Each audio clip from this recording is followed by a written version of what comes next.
Pontevedra converterase no epicentro cultural galego entre o 29 de novembro e 1 de decembro no recinto feiral do Pazo da Cultura coa celebración do Culturgal 2024, unha edición que promete sorprender cunha programación diversa e intensa, segundo anunciou Camilo Franco, o director do evento.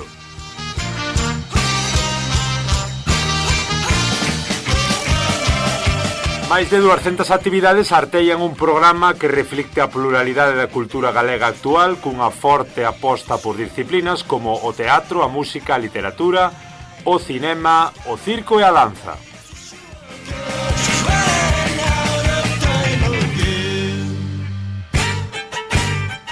No teatro, 12 representacións, incluído a montaxe de Chévere e o adianto do novo espectáculo de Ibú Profeno Teatro. En música, 10 concertos, entre os que se sobresae o da banda Shanghai. No cinema, 10 proxeccións de películas de 2023 e o adianto de 7 títulos a estrear no 2025. Nas danzas e artes performativas, 17 actividades que incluen espectáculos innovadores. E tamén non nos debemos esquecer dos videoxogos, unha área dedicada especificamente a xogos desenvolvidos na Galiza e divulgación e gastronomía, con 8 actividades de carácter cultural e gastronómico. Camilo Franco manifestou que a intención é recoller a idea do que era unha feira en Galiza onde a xente ia comprar unha camiseta e remataba escoitando un concerto ou vendo unha obra de teatro.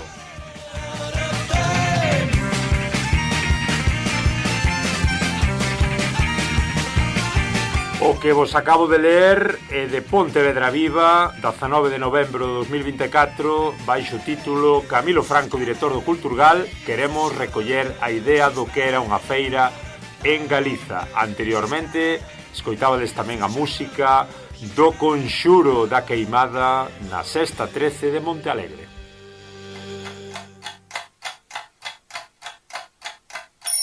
Un, dos, tres, sí! Ola, ola, moi boas, eu son Germán Esteves, xa sabedes, o xermano a portuguesa, e aquí estades nun novo momento do Galiportus neste voso espazo galaico portugués, unindo as dúas beiras do Miño, voz a voz. Hoxe falamos de dous modelos, falamos de a cultura feita festa e a festa convertida en cultura. Falamos da Sexta 13 de Montalegre e do Culturgal de Pontevedra.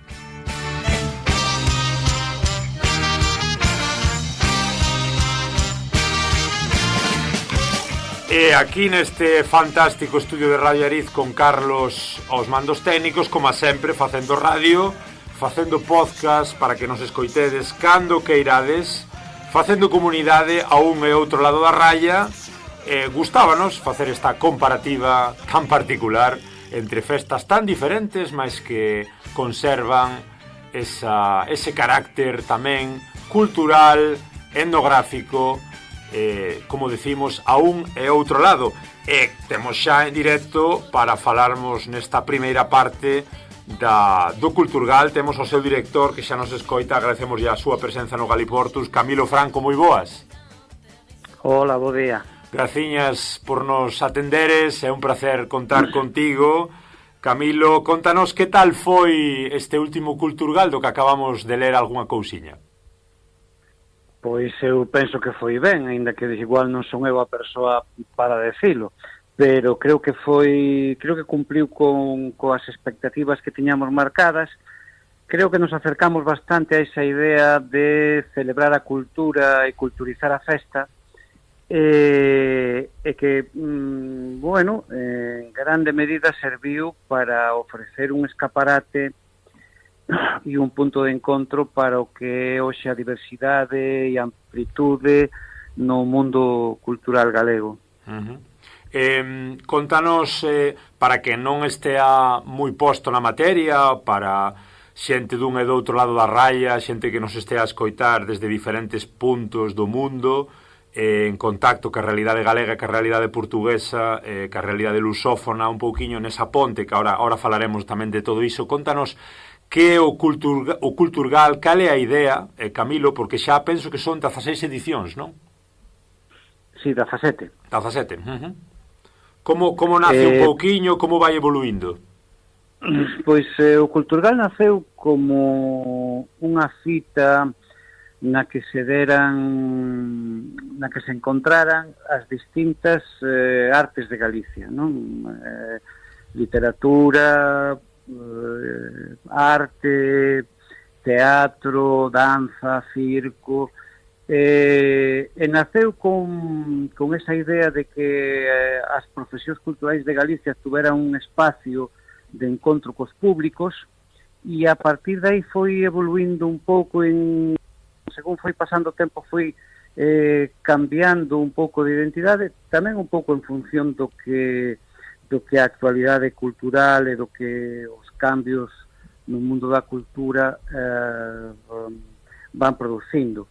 O que hoxe quere ser Culturgal en realidad é como un espacio de chamar polo público, non? Creo que ao longo destes anos a cultura en Galicia foi conseguindo metas distintas, foi conseguindo facer profesións, foi conseguindo variar ofertas, foi marcando modas, foi cambiando, foi conseguindo novos públicos, e eu creo que o obxectivo de Culturgal agora mesmo é chamar polos públicos máis amplios posibles para a cultura do país, e na mesma medida ir desmontando algúns clichés que hai a propósito de se a cultura galega ou as culturas galegas son dun xeito ou doutro, porque eu creo que, bueno, a amplitude e a diversidade do que hoxe se fai en cultura en Galicia é tan grande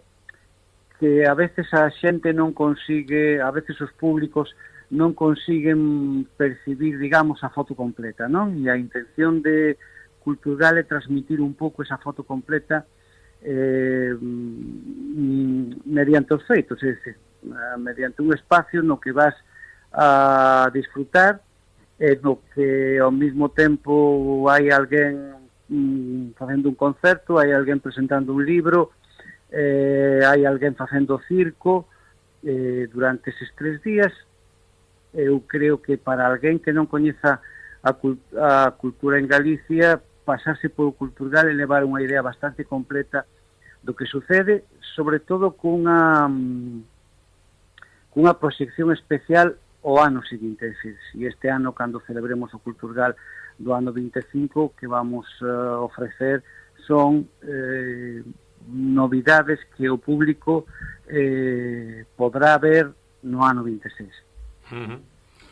É como unha especie aí de antesala.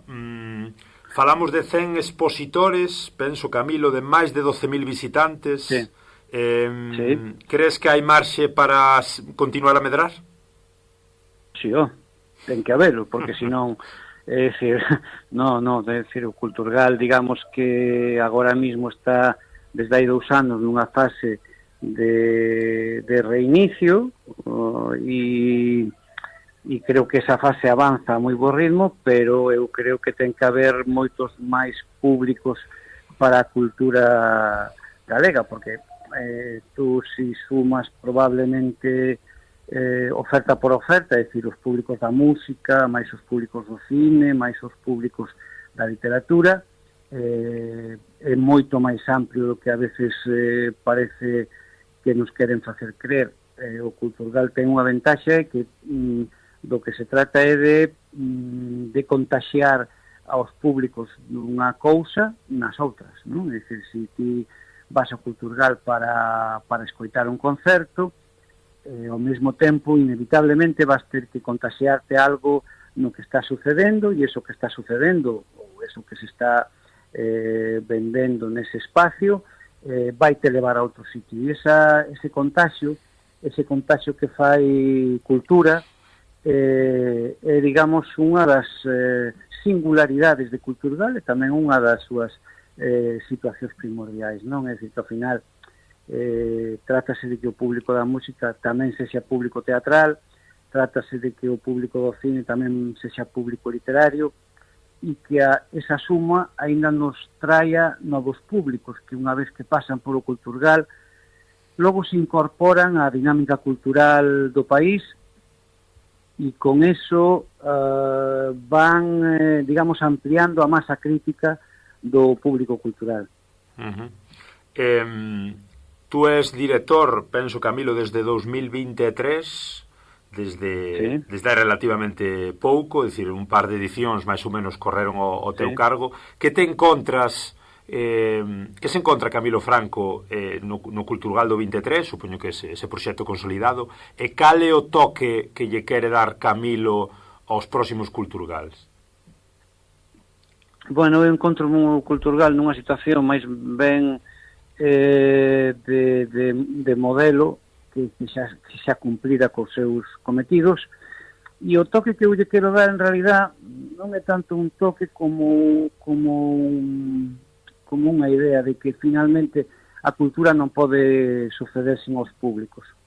Isto que che decía antes de que a cultura galega nos últimos 40 anos foi capaz de ir levantando estruturas, foi capaz de ir facendo artistas, foi capaz de crear tipos de música, foi capaz de moverse en combinacións, foi capaz de mesturar determinadas expresións artísticas, foi madurando en casi todo o que se lle foi requerindo, e creo que a todo isto faltoulle quizáis un punto de ir encontrar os públicos. Os públicos realmente non son tan espontáneos como a veces parece na televisión, sino que os públicos hai que traballalos, hai que seducilos, hai que explicarlles que é o que hai nunha cultura para que esta sexa atractiva. Sobre todo porque digamos que no mundo contemporáneo o que hoxe denominamos cultura, que quizáis en algúns aspectos sexa difuso, ten moitísima competencia, non? Só habría que pensar nas plataformas televisivas para calcular canto de competencia hai no mundo agora de que un espectador consuma cultura ou utilice a cultura ou digamos, a encontre de utilidade. E esa competencia maior obriga as culturas que están en certa desventaxa, digamos, no dominio da comunicación a sufrir máis. Por eso me parece que o gran reto para as distintas actividades culturais de Galicia é ir encontrando públicos. Hai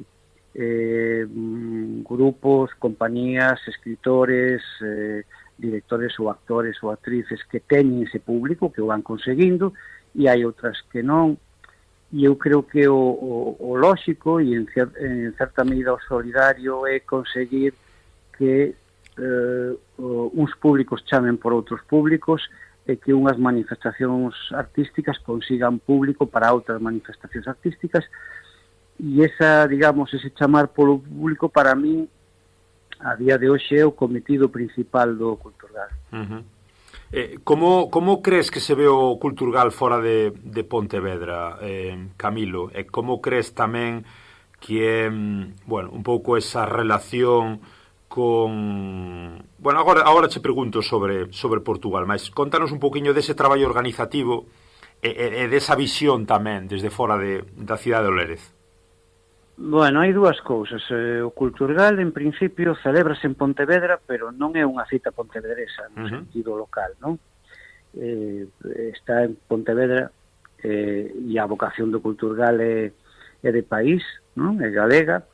E eu creo que aí hai dous tipos de público realmente, que é un público galego coñecedor de Culturgal, que coñece perfectamente pois a programación, que en certo modo é un usuario veterano da cultura do país, e logo hai un público máis novo no que nós queremos poñer o esforzo de chamalo, que quizáis teña esa outra identificación, un pouco máis de actividade local, pero a programación de Culturgal demostra cada ano que non que é unha cita que sucede en Pontevedra, e en certo modo o que quere explicar Culturgal é que hai que descentralizar un pouco tamén os feitos culturais en Galicia, é dicir, que, claro, que si sempre Santiago ou si sempre Coruña e en ese sentido Culturgal está traballando desde hai 2 anos no que nos denominamos Culturgal expandido,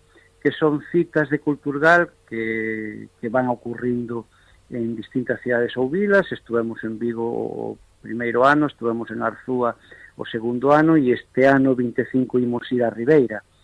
E ese trasladarnos e ese levar Culturgal a outros sitios é tamén pois unha demostración de vontade de que o Culturgal non sucede nun sitio solo e de que temos que entender a cultura de Galicia como unha cultura de todo o país, non? Que, bueno, que ten uns lugares para celebrarse, que eses lugares tamén van ir cambiando cos anos, que Culturgal intentará chegar máis lonxe e a máis públicos, é dicir, a máis públicos pois igual públicos non urbanos ou públicos que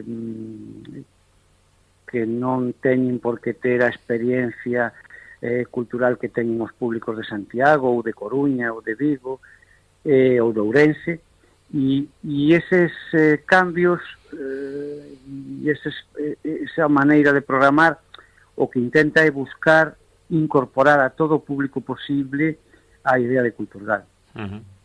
Comentabas, Camilo, nunha entrevista en 2024, penso que foi a Galicia Press, comentabas que o Culturgal tamén é a demostración práctica de que a cultura e a lingua galega funcionan. Nesta liña, até que punto crees que isto é así? Ata que nivel de difusión nun momento tamén moi complicado para a lingua, nun momento en que a cultura pois parece que tamén sempre é a última en contar un pouco aí no espazo público, ata que punto que pensas que é isto así?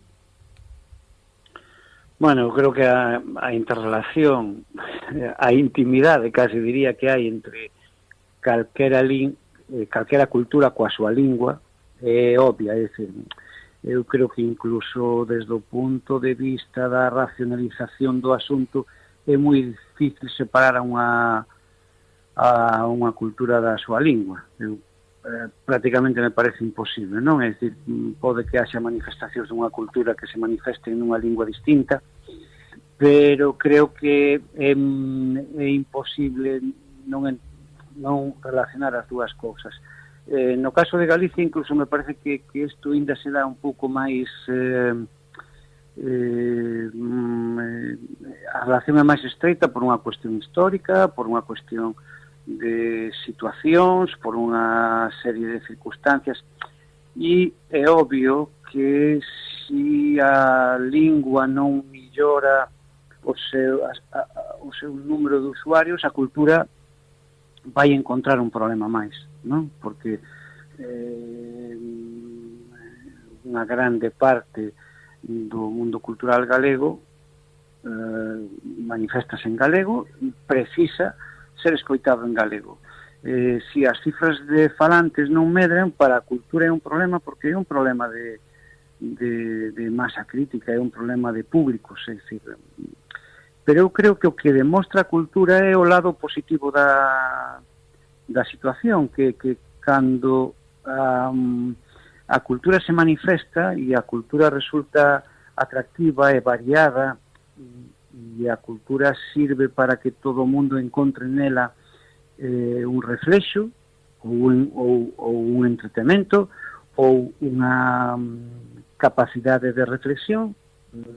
Cando a xente encontra o que busca nunha cultura, non só se aproxima a esa cultura, tamén se aproxima ao idioma que esa cultura utiliza. Quer dizer que eu creo que o que demostra a cultura é que hai posibilidades para que o galego sexa utilizado constantemente en todos os ámbitos, e que, digamos, esa forma de velo, incluso con un certo optimismo, que non sei se é inxenuo ou non, debería, en certo modo, aplicar para a lingua as estrategias que ten a cultura, que é unha estrategia de aproximación, que é unha estrategia de chamar, que é unha estrategia de seducción, que tamén é unha estrategia de convencer, e que me parece que ademais é unha estrategia de razonar, non? De de ver que espera a xente do mundo cultural, de que maneira desde o mundo cultural se pode sorprender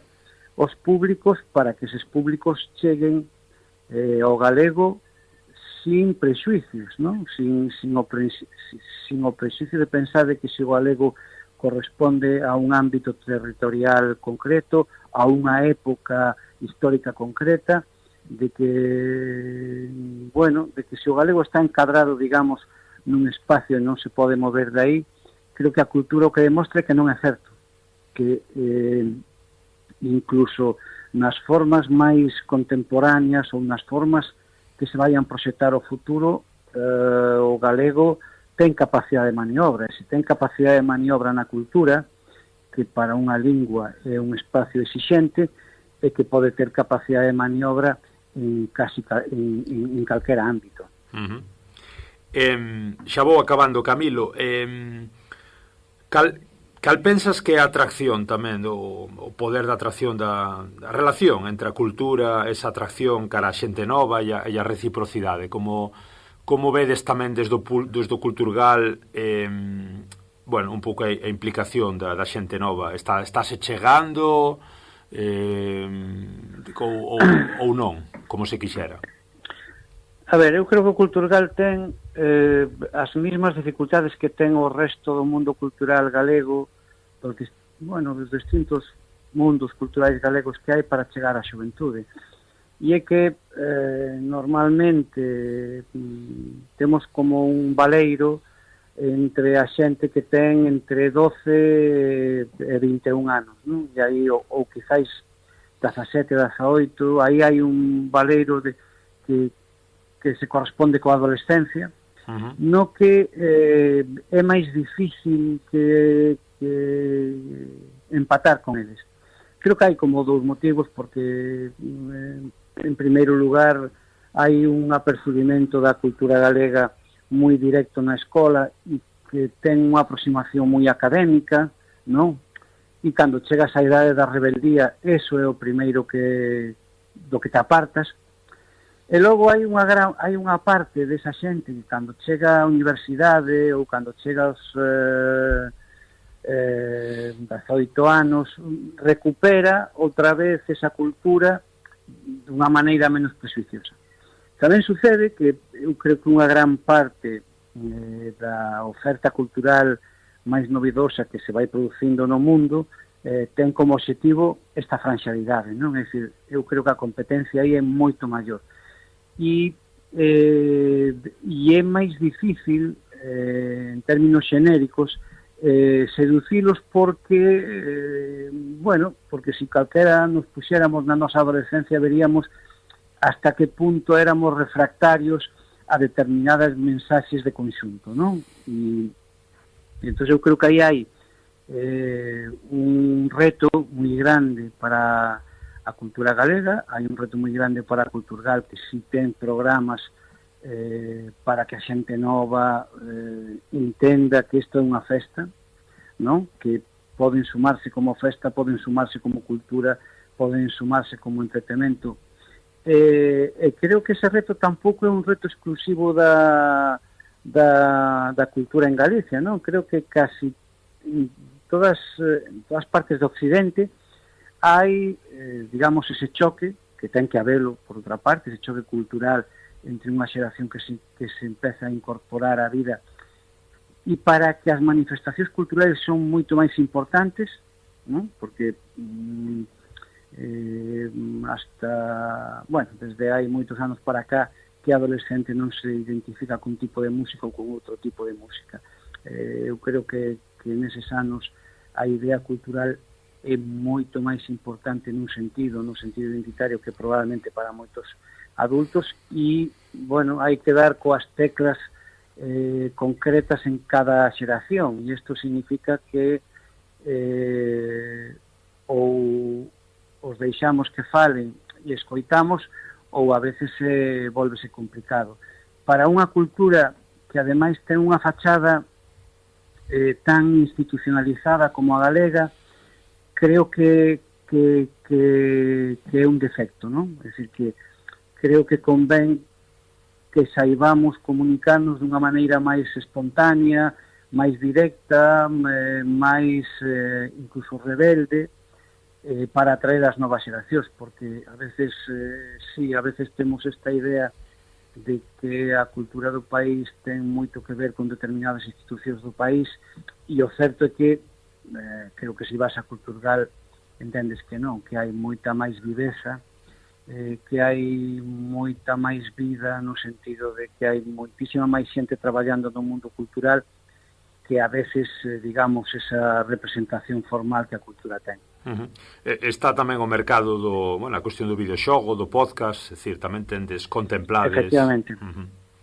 Sí, hai que pensar que tanto mercado como podcast, como tanto videoxogo como podcast, como outras manifestacións que nos intentamos incorporar á cultura, agora mesmo son moeda corrente, é dicir, eu creo que no mundo do videoxogo e na industria do videoxogo hoxe hai consumidores da miña idade perfectamente asentados, non? E que coñecen as novedades, entón o que nos buscamos é chegar a esa marca de idade na que ir incorporando novos públicos, non? E aí sí que intentamos estar atentos a cales son as enerxías que andan circulando polo mundo e a ver que como podemos nós a través delas chamar non só os públicos novos, sino os artistas e as artistas novas, claro, porque senón non tería moito sentido, decir. Pero en eso a veces o que sí necesitamos é que a cultura se deixe contaxiar máis, non? Sexa máis espontánea nas reaccións e entenda que en toda manifestación artística ou cultural hai algo ao que debemos prestar atención. A última, Camilo, vai sobre Portugal. Sabes que este é un podcast galaico-portugués, é un programa que busca sempre poñer en contacto voces dun e do outro lado.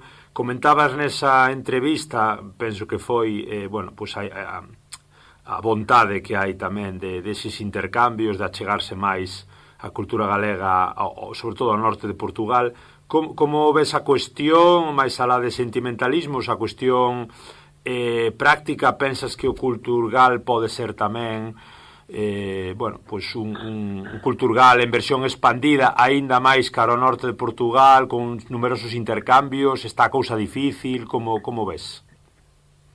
A ver, obviamente que o Culturgal debería ser iso, non? Eu o que percibo da relación galaico-portuguesa é que hai unha gran cantidade de conversa sobre iso, pero hai moitos menos efecto práctico.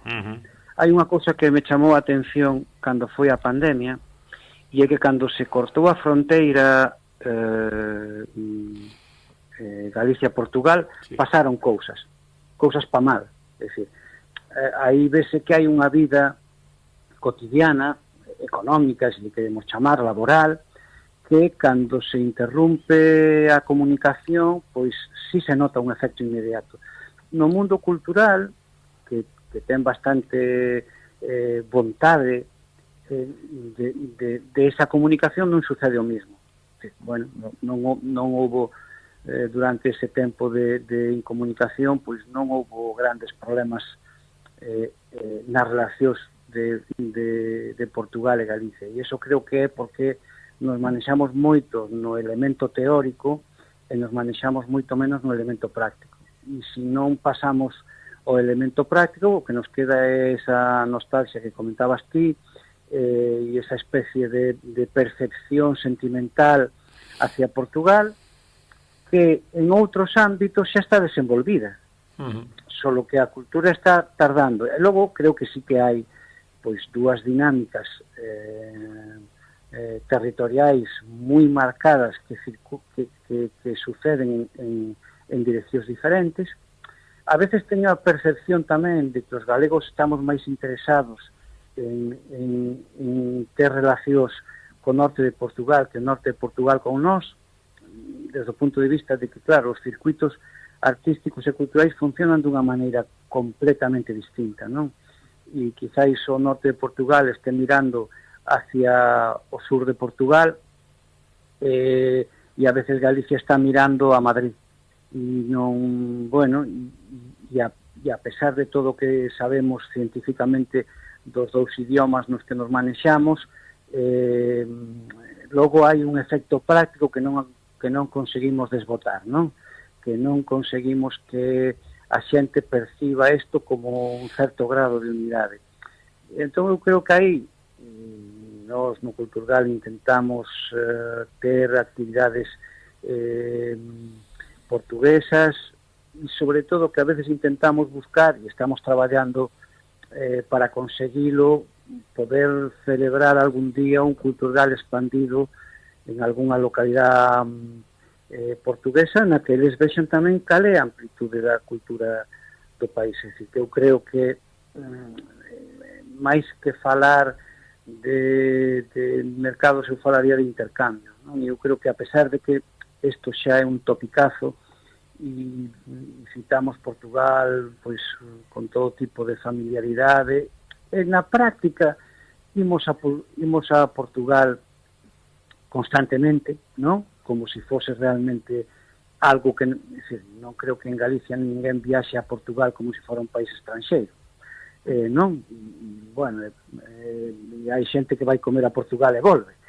E toda esta familiaridade, toda esta proximidade, a min no mundo cultural parece que está perfectamente situada no teórico e moi mal posicionada no práctico, non? E que os intercambios terían que sucederse de tal maneira que xa non pareceran intercambios, non? Que fose vida cotidiana. E aí sí que me parece que estamos moi lonxe e que as dinámicas institucionais e as dinámicas de circuitos e as dinámicas de públicos distintos sí que están pesando moito en cambiar o funcionamento. En parte tamén porque non se dá conseguido un público máis ou menos unitario para todas as cousas. É dicir, que os públicos portugueses e os públicos galegos están moi claramente definidos, non? E creo que nos vai costar moito máis romper esas dinámicas e que o que se necesita é máis actuacións prácticas, non? É dicir, incluso os intercambios esporádicos que suceden moi de cando en vez acaban por ser algo como bueno, por decirlo, por provocar un pouco, acaba por ser algo entre o turístico e o folclórico, pero non acaba de trascender o feito cultural, de que os galegos asuman que non hai diferencia cos portugueses e que hai que ir escoitar a alguén ou ir ver unha peli portuguesa e que os portugueses asuman o mismo. Xa non digo do Texo para baixo, pero polo menos do Douro para arriba, claro, que os públicos... Pero aí hai unha fenda que é moito máis grande do que a teoría di. Camilo, supoño que xa estades traballando na edición deste ano, ala para novembro deste 2025, non sei se nos podes adiantar alguna sorpresiña, algún plan por aí escondido. É algo cedo, hai planes escondidos por todas partes. O que si vos adianto é que o expandido vai ser en Ribeira este ano, cunha programación que logo terá parte en Pontevedra. Creo que vai haber unha sorpresa, vamos ter un concerto espero que sorprendente, vamos tamén ter unha cabeza de cartel dedicada, creo que a comedia, que tamén vai ser, como foi chévere o ano pasado, unha actividade única. E logo, bueno, estamos intentando cadrar un programa que, bueno, ahora mesmo está un pouco verde, porque aínda non acabou a primavera, pero que creo que vai a superar o do ano pasado. Tamén estamos traballando nesto de romper as dinámicas con Portugal, pero aí ainda nos queda moito que sudar para conseguir chegar a ese punto. Pois Camilo Franco, director do Culturgal, un placer terte aquí e ata a próxima. Verémonos polo Culturgal. Pois 1.000.000 de grazas por deixarme falar, estades invitados e están invitados todos os vosos ouvintes. Graciñas, Camilo. Chao, chao. Cuídate moito. Chao. Chao.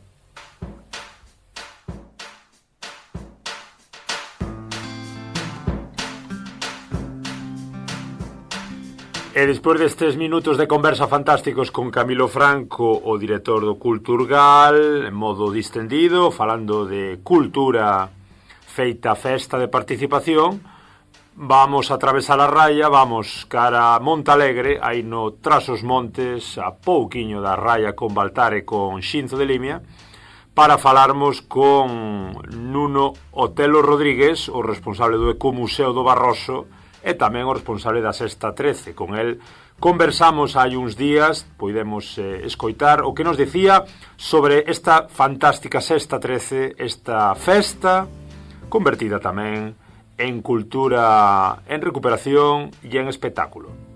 Escoitámolo. Téndenos Otelo Núñez Rodríguez, o responsable do Ecomuseo do Barroso, fantástico Ecomuseo ali no Castelo de Montalegre, e tamén responsable da Sexta 13, esta grandísima festa da que hoxe queremos falar. Moi boas, bon día, Otelo. Bon día. Un placer terte aquí no Galiportus. Contanos un pouco para que non estea moi ao tanto, para que non saiba, que é isto da Sexta 13? Bon dia a todos. A Sexta 13 nasceu dunha ideia do Padre Fontes e depois de criar também o Congresso de Medicina Popular em Vilar de Perdizes, o Padre Fontes começou a festejar este dia, ou o 13, o dia do azar, começou a festejar este dia em Montalegre, em alguns restaurantes, há cerca de 25 anos atrás, e começou a ganhar uma dimensão grande e sempre associado ao misticismo, às bruxas, ao mal olhado. Foi um evento que começou a crescer, começou a trazer muita gente a Montalegre. Pronto, e neste momento é uma das maiores festas de rua que há em Portugal, mas sempre associado a esta cultura celta que temos aqui também na fronteira e juntamente com Bosco, com a Galiza, que há esta relação da nossa cultura, das nossas tradições, porque também está um pouco associado com a queimada galega que também se faz depois os conjuro, e que torna depois esta uma festa única em Portugal. Uhum. Agora falamos un pouco desa conexión, Nuno, desta conexión fantástica, como comentas, do mundo celta, dese misticismo, mas fálanos un pouco máis da figura do Padre Fontes, quen é o Padre Fontes, como un pouco foi incorporando a medicina popular, como fusionou aí tamén, bueno, pois un pouco a súa sabiduría tamén para acabarmos no 2002, penso que foi nesta Sexta 13. Sim. O Padre Fontes sempre foi uma pessoa muito à frente do seu tempo, e quem o conhece, e felizmente eu tenho esse prazer de o conhecer há muitos anos, de trabalhar com ele, de conhecer muito da sua vida, foi sempre uma pessoa muito à frente, e ele percebeu muito cedo, e a partir de 86, ou até antes, mas em 86, quando criou o Congresso de Medicina Popular, percebeu que era preciso dar a conhecer também as medicinas alternativas que se utilizavam nas aldeias do interior, como Vilar de Perdizes, como aqui na vizinha Galiza, aqui na fronteira, todas, que as pessoas não tinham acesso a médicos, não tinham acesso à medicina convencional, e ele percebeu que também era ali um motivo de trazer gente ao interior para discutir esses assuntos e as medicinas, o misticismo, os curandeiros, e tudo isso fez com que começasse a pôr Montalegre no mapa, em primeiro lugar, porque muito devemos ao Padre Fontes a imagem que temos tido em todo o país, principalmente em Portugal, com a marca Montalegre, porque foi uma pessoa muito à frente e criou sempre, e esteve sempre preocupado em criar eventos para trazer gente a Montalegre, trazer turistas, criar aqui um polo de atração no concelho de Montalegre. E foi isso que ele conseguiu com os congressos de ensino popular e com a Sexta 13 principalmente, mas muito outro trabalho de etnografia, de pesquisas históricas, todo esse trabalho que o padre fez ajudou muito e muito mesmo a pôr Montalegre no mapa. Falas un pouco de unha festa de rúa, Otelo, contanos un pouco como evoluiu a festa desde o 2002, como foi nos inicios, como é agora, e como tamén, pois, que diferencias hai deste tipo desta festa que comentas que é de rúa, de que recibe tantos visitantes, con outras festas por Portugal? A Sexta 13 começou, como eu disse no início, em 2 restaurantes pequenos aqui da Vila de Montalegre, em que o Padre Fontes organizava os jantares, quase que obrigou os restaurantes a fazer esses jantares. Entretanto, foram mais restaurantes associando-se a esse evento, crescendo um pouco. Entretanto, o município de Montalegre associou-se, começou a criar também a festa em locais muito pequenos aqui da vila, em pequenas praças, e fomos crescendo aos poucos, até que fomos junto para o Castelo de Montalegre, dentro das muralhas, e no primeiro ano que fizemos dentro das muralhas, no ano assim já tivemos que ir para fora do castelo, onde é atualmente, mas sempre a crescer e sempre a começar no castelo. Entretanto alargamos a outros espaços aqui da vila, a outras ruas, e atualmente temos a zona central, o núcleo central aqui de Montalegre, do castelo até à Câmara Municipal, completamente cheia de animação, com decoração, com bares, com tendas que fazem parte da festa e que todas as sextas-feiras continua a crescer. Falamos destas sextas que son día 13, que casualmente este ano penso que só vai coincidir o 13 de xuño. Otelo, pode ser? Sim, só é 13 de junho este ano, sim. Claro, hai algúns anos que vai, pois, 2 ocasións, outros... Hai anos são 2, estes 2 anos, este ano anterior que passou tivemos 2, em 2026 vamos ter 3, mas pronto, é conforme dá o calendário. Este ano temos uma em junho, certamente vai ter mais uma casa cheia, um dia de muita festa, de muita gente, e que depois isto é uma festa que é dos 8 aos 80 anos. Aqui vê-se gente de todas as idades a festejar a partir das 13h13 até de madrugada, numa animação total, muita gente já trajada de bruxa, de meiga, que também gostam de entrar já na festa. Nós temos muita animação de rua durante todo o dia, e que depois termina com o espetáculo principal no castelo, e como sempre também com a presença do Padre Fontes em palco também para fazer a queimada. Então estamos falando desa noite de bruxas con moitísimos espectáculos, con moitísima animación, como comentas, con músicas, con fogos de artificio e con esa queimada tan galega ou tan galaico-portuguesa, non? E é essa ligação que nós temos também, como diz muitas vezes o Padre Fontes, a fronteira é só aqui uma linha que há, mas que não existe. Há uma ligação muito forte entre nós, e porque estamos perto da fronteira, há uma ligação muito forte com as aldeias da Raia, e aí a queimada também foi mesmo isto, simboliza também, se antigamente utilizavam muito também para a medicina popular, para que quem estivesse um pouco doente com um bocadinho de queimada passava. O Padre Fontes também aproveitou isso, e o simbolismo ali do fogo, daquela cor do fogo, e simboliza também um bocadinho isto que é a Sexta 13 e os conjuros que depois tem para mandar embora as bruxas, faz com que seja também uma imagem de marca já deste evento, e que é sempre o ponto alto da Sexta 13, é o Padre Fontes subir ao palco para fazer a queimada. Cantos visitantes recibistes nestas últimas veces, Otelo, para ter unha idea? Nós a última de setembro foi das maiores que tivemos cerca de 50 mil pessoas aqui em Montalegre, que é uma coisa impressionante numa vila que tem 1.500 pessoas, e que numa Sexta 13 traz mais de cerca de 50 mil pessoas aqui em Montalegre, de todo o país, inclusive também da Galiza, vem muita gente. Por isso é que eu já dizer que é um caso de estudo de tanta gente se deslocar aqui, a Montalegre para passar aqui umas horas de festa, de animação, e pronto, e que temos trabalhado muito, temos tentado fazer cada vez melhor, quer nos espetáculos, quer na animação de rua, para que quem venha goste e que continue a vir a Montalegre.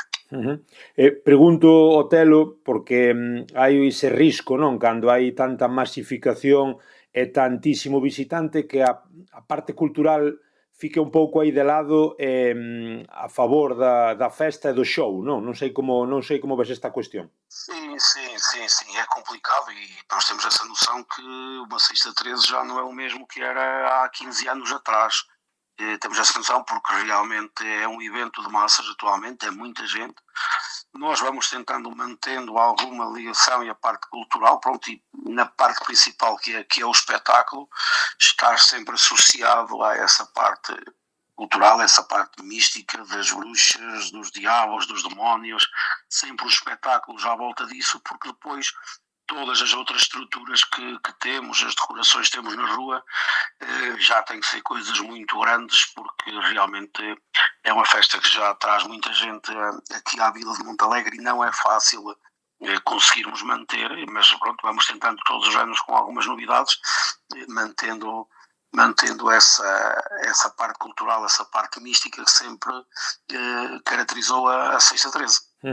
Que novidades vamos ter este mes de xuño, Otelo, neste 2025? Vamos ter... Ainda estamos a trabalhar, estamos a receber propostas das empresas para os espetáculos, porque ainda este fim de semana saímos de uma prova de rallycross, em que também tivemos muitos galegos aqui a visitar Montalegre e o Circuito Internacional de Montalegre, também um fim de semana grande e um grande evento, mas estamos agora a virar agora para as bruxas, ainda estamos a trabalhar, mas certamente vamos ter novidades, certamente vamos ter na mesma muita animação, um grande espetáculo de teatro no Castelo, uma grande sessão de fogo de artifício, que também é uma imagem de marca já aqui com o Castelo de fundo, por isso certamente que iremos ter novamente uma enchente em Montalegre e certamente com um grande dia de festa e de misticismo tudo junto. Finalmente, Otelo, gostaríanos que tamén comentaras un pouco sobre este ecomuseo fantástico do cual és responsable. Contanos un pouco que podemos encontrar nese castelo, nese xenial castelo de Montalegre onde se celebra a Sexta 13 e tamén onde está o ecomuseo.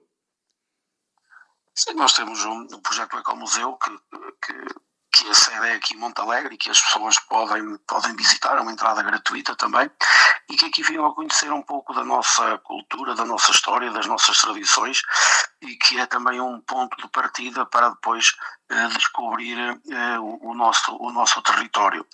É um território grande, um território com 800 km quadrados e que as pessoas têm aqui toda a grande parte da informação para que possam a conhecer o nosso território. E podem, claro, visitar depois o castelo, também um monumento imponente, em que depois, na visita, podem perceber toda a sua história, desde a construção até ao final da sua vida. E ter a noção de toda a ligação com a Galiza também, porque foi muito importante aqui este castelo nessa altura.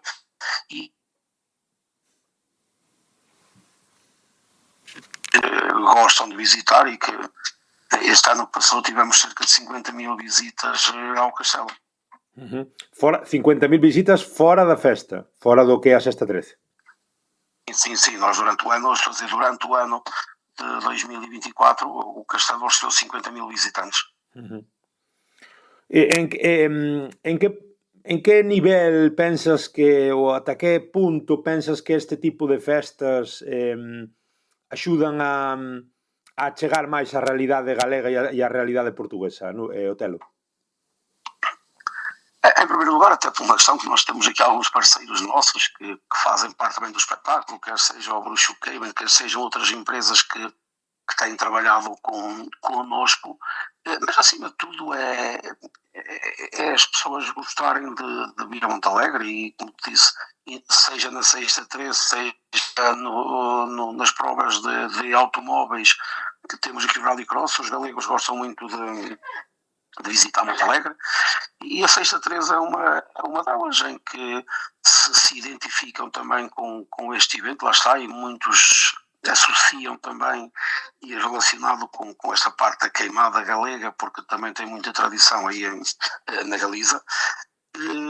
Temos muitas visitas, infelizmente, de vós gostais de vós, e quem diz vós, os galegos gostam de vir muito a Portugal comer o bacalhau também, e tudo isso há uma relação, e principalmente aqui na zona de fronteira, e nós, o Concelho de Montalegre tem 70 km de fronteira, há uma ligação muito forte entre essas pessoas, principalmente as que vivem junto à fronteira de um lado e do outro, há uma ligação muito forte, e por isso eu estou a dizer, é só mesmo uma linha de fronteira que nos separa, mas que há uma ligação muito forte entre essas pessoas. E a última, Otelo, como vai ser a festa na era pós-Padre Fontes? Como ves a festa dentro de 10, 15 anos? Ainda não sabemos, ainda não pensamos. Claro que vai ser uma realidade como para toda a gente, mas certamente que será sempre a lembrar, e sempre a figura central aí será muito o Padre Fontes, porque foi ele o fundador, foi ele a figura, e continua a ser a figura principal deste evento e de outros, e continua a ser uma das figuras principais aqui de Montalegre, e claro, vamos ter que pensar muito bem quando isso acontecer, mas certamente será sempre uma grande homenagem, um grande reconhecimento de tudo o que ele tem feito por Montalegre. Pois, nada máis, Otelo Nuno Rodríguez, responsable do Ecomuseo do Barroso, responsable tamén da Sexta 13, fantástico traballo. Eu tive a sorte de estar ali no setembro pasado e foi un auténtico espetáculo. Parabéns e obrigado, Nuno. Obrigado, bom dia então. Escoito Galiportus cada semana, en Radio Illariz 107.2 de FM, os sábados de 12 a 1, e redifusión sábados ás 10 da noite e luns ás 6 da tarde. Tamén na súa emisión online e nas emisoras da Coac FM Coruña. Se prefires, tesnos nas plataformas, en iVoox, Spotify, Apple Podcast, Podgalego, Deezer e tamén no YouTube. E non esquezas seguirnos nas redes, enviarnos calquera dúbida, proposta ou queixa a galiportuspodcast@gmail.com.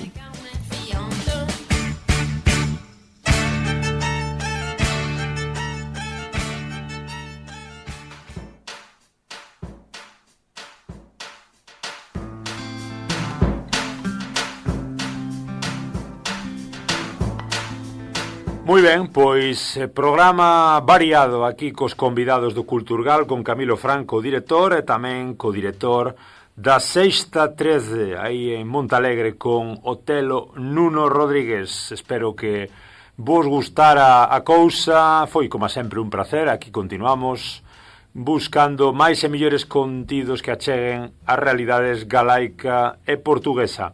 Mais nada por agora, marchamos, vamos embora cun temiña de Mondra. Teño caldo quente. Chao, chao, obrigado.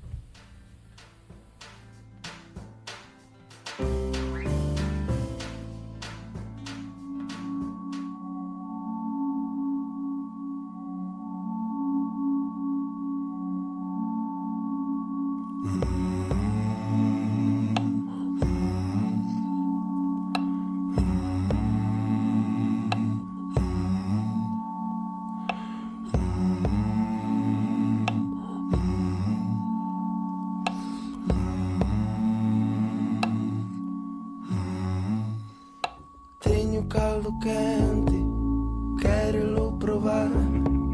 Neno debo dente, não deixes enfriar.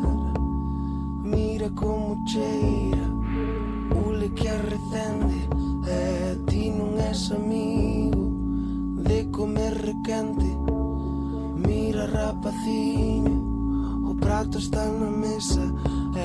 Canto máis te miro, máis o caldo espesa. Pon uma pota ao lume, unta-me com graxa, remexe-me na vida, a fava e a pataca.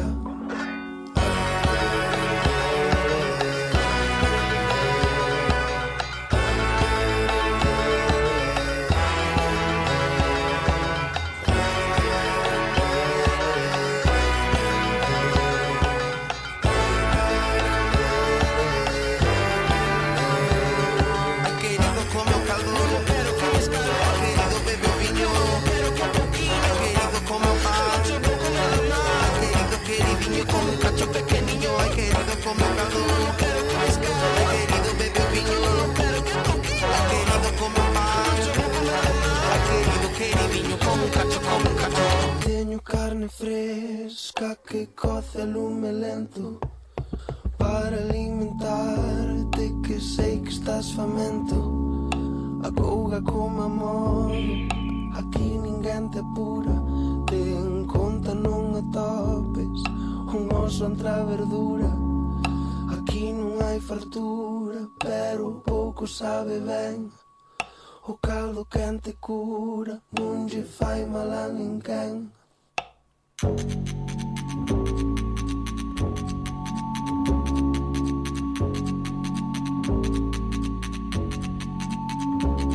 Alegría, violadea, alegría, violadea, que non hai meirande, alegría, que te la barriga chea.